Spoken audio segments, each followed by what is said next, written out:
Serafina in the Black Cloak, Chapter 23. With her back crammed up against the rear wall of the den and her knees pulled up to her chest, Serafina stared at the mountain lion in amazement. Her heart pounded and her body was folded up so tightly that she could only take short, shallow breaths. The lioness gazed at her with the most mesmerizing amber gold eyes she had ever seen. How was it possible that they looked just like hers? Images and ideas flashed through her mind in a swirling confusion, but none of it made sense. The lioness took another step toward her. Serafina remained perfectly still, trying to breathe as steady as she could. She made no sudden movements. She saw an intelligence and awareness in the lioness's eyes. They were filled with a gentleness and understanding far beyond that of a wild animal. She knew she could not speak to the lioness in words, but she yearned to.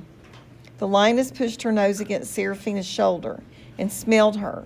The lioness's breath was loud in her ears, her lungs sounding like a bellows, the air rushing in and out. The moisture around the lioness's partially open mouth glistened and her teeth shone. Her deep scent was both foreign and familiar to Serafina. She'd never smelled a lion in her life, but it smelled exactly the way she expected it would. As she looked at the lioness, she wished more than anything in the world that she could somehow communicate with her. She felt a deep longing to know what she was thinking and feeling in that moment. Serafina exhaled gently and then took in a breath and held it as she slowly raised her trembling hand and touched the side of the lioness's head. She caressed the lioness's fur. The lioness stared at her. Her eyes locked on her, but the lioness did not move. She did not growl or bite, and Serafina began to breathe again. She stroked the side of the lioness's head and then down her neck.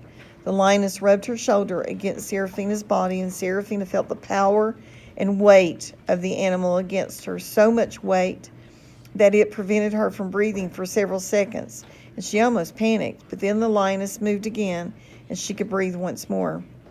When Serafina relaxed her folded knees, the lioness put her head against Serafina's chest.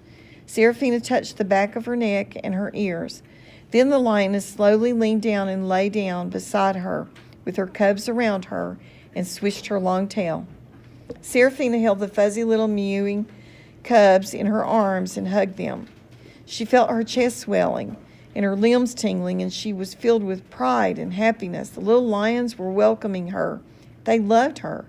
And for a moment, she was swept up with the feeling that she had finally come home. She thought about how she was different from other people, the seeing in the dark, the moving quietly, the hunting at night.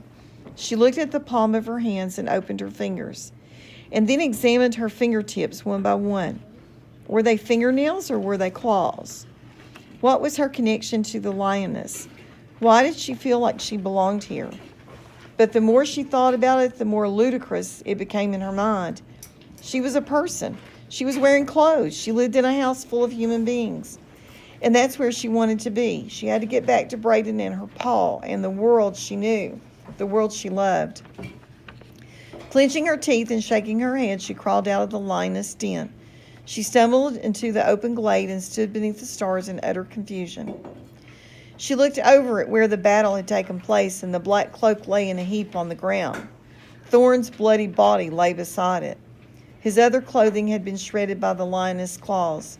Blood stained his white shirt. A large open wound bled at his side.